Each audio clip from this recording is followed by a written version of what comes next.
They were picked yesterday, and then they were stored in a cool, cool room, not a cooler, but a cool room, out of sunlight. And then they were delivered during the night and got here early this morning. Are a lot of the grapes that come into custom crush picked with machines? Yeah, most of them are. What's the difference between picking with a machine and hand harvesting? Well, hand-picked, we sort the grapes as we pick them. If we run across a green bunch or a rotten bunch, we throw it out. Or anything that's wrong with the bunch, the picker would throw it on the ground. With a machine, it picks everything. Everything goes in the hopper. At which point in the field does the grower determine that they need to be delivered to a custom crush facility? What? Well, as a grower, you deliver that if the grapes are not sold to a buyer.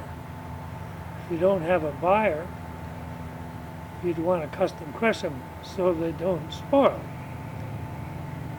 And in some cases, in our case, we custom crush some of our grapes because we can make more money selling the wine than we can the grapes. When did the concept of custom crush begin? It hasn't been too big for the last 10 years.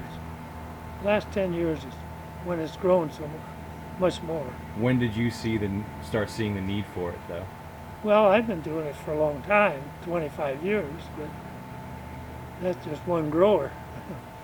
If I didn't get what I wanted for the fruit, the price, then I'd custom crush them at a rented facility.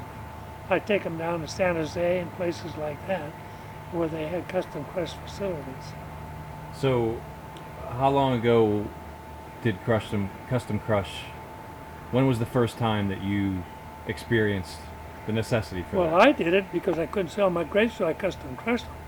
I could have sold them at a lesser price, but I thought if I made wine, I'd make more money.